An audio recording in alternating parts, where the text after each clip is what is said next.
In 1964, 30 million Americans lived in poverty. Although most of the poor were white, the power of the civil rights movement raised the issue to a place on the national agenda and stirred the new president to action. Can you help us free these Americans from the prison of poverty? And if you can, let me hear your voices. As a young man, Johnson had taught Mexican-American children in rural Texas. Later, as a congressman, he idolized Franklin Roosevelt and dreamed of completing the New Deal. He named his vision for a better America, the Great Society.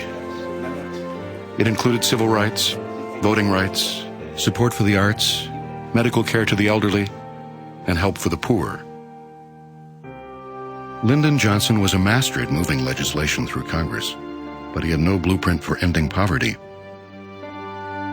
For that, he looked to Shriver. If a general was asked, I want you to launch war on Grenada, could you invade it and take it over? Well, that's something you can get your mind around. But a war on poverty, that's like saying, could you, in Franklin purpose, say, could you wage war on gravity?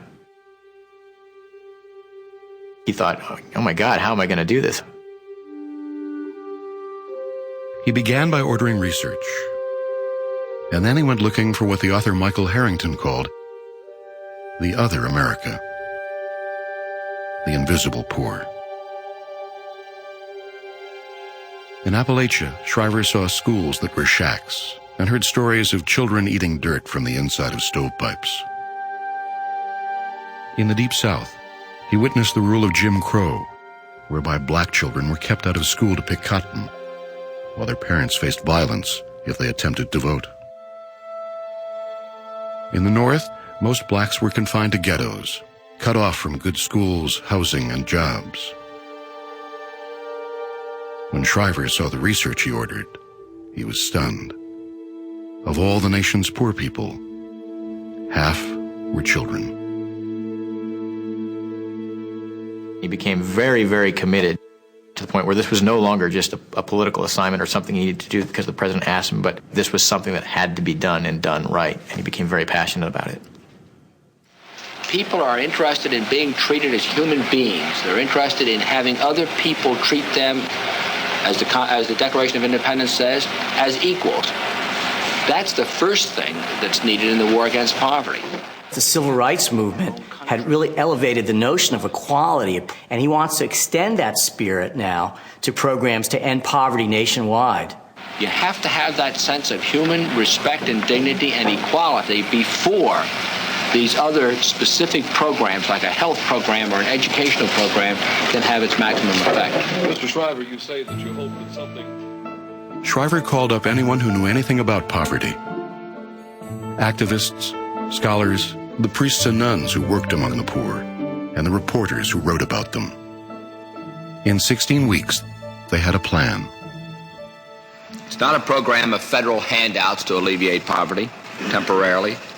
It is aid to help those who are willing to help themselves get out of poverty by building up their skills, increasing their employability. Shriver hated the idea of handouts, which he equated with what he called cheap grace, a kind of a charity which does not empower people. The plan created OEO, the Office of Economic Opportunity.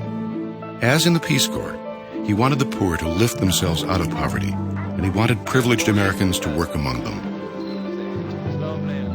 OEO launched VISTA, Head Start, Youth Corps, Job Corps, Upward Bound, Foster Grandparents, Work Study, and a way to give poor communities resources for their own anti-poverty programs called Community Action. Community action, as its name implies, is local action. We depend completely on local communities to come to Washington with their own programs of combating poverty in the ways that they see fit to do it in their own hometown. Everybody's talking about our country's problems. Why not do something about them? The name of the game is VISTA. Volunteers in service. Shriver returned to the college campuses and urged students and teachers to practice what he called the politics of service. Not by more courses and responsibility, not by lectures, not by commencement speeches, but by political action in this true sense of politics in the service of your city.